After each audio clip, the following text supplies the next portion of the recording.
Всем привет! Это уже пятая и заключительная часть про дюбели. В ней я опять буду рассказывать про малоизвестные, но очень полезные дюбели. Итак, начнем. Первое, о чем хочу рассказать, это мебельная футорка. Причем их несколько разновидностей. Например, пластиковая, которая подходит для использования в деревянной мебели или мебели из ДСП.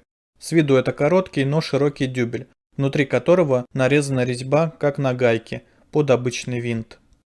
Размеры рекомендованных к использованию с ней сверла и винта часто можно увидеть на упаковке. Металлическая футорка, на мой взгляд, лучше пластиковой. Во-первых, она не распорная, как в случае с пластиком, а держится в ДСП и древесине за счет того, что сама вкручивается шестигранником в отверстие меньшего размера. Из-за большой площади контакта с материалом основания при правильной установке держать должно лучше, чем если крепить саморезом по дереву. Но стоит учесть, что нужно еще и зинковать отверстие, чтобы при вкручивании футорки не повредить верхний слой материала и установить ее вровень с верхним слоем. Во-вторых, повредить пластик все же проще, чем металл. Металлическая с шариком. Идея в целом интересная.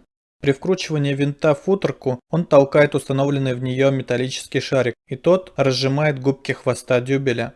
А вот насколько это эффективно, неизвестно.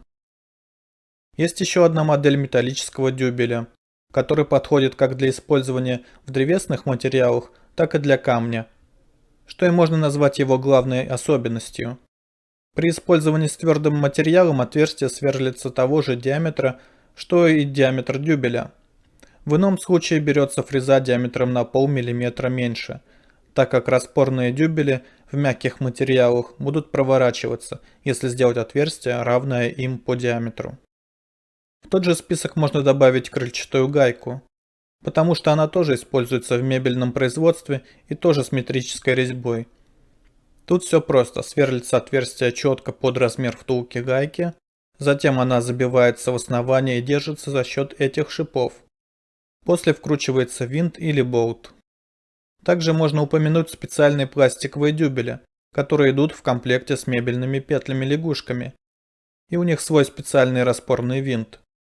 И одно другим не всегда можно заменить. Обращайте внимание на размеры крепежных элементов. Но в некоторых случаях на помощь может прийти старый добрый шкант. Он используется как в сборке корпусной мебели, также может вместо дюбеля служить материалом для того, чтобы заткнуть ненужные отверстия и уже в него вкрутить саморез. Подобные деревянные дюбели можно найти в стенах домов, которым пара десятков лет или более. Но благо уже есть и более удобные и надежные дюбели. Далее хочу рассказать про цангу. С виду она очень похожа на один из мебельных дюбелей. Вы уже наверняка догадались, на какой. И она тоже служит для крепления с метрической резьбой.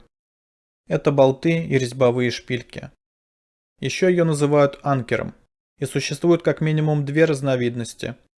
Обычная цанга, которая забивается в отверстие и в нее сразу вкручивается шпилька. И цанга забивная, которая забивается в отверстие, а затем уже добойником нужно ее расклинить, ударив внутрь цанги, и уже после закручивать в нее шпильку. Второй вариант я бы не советовал использовать в пустотелом кирпиче. А на сегодня все. Дальше будет еще много полезной информации.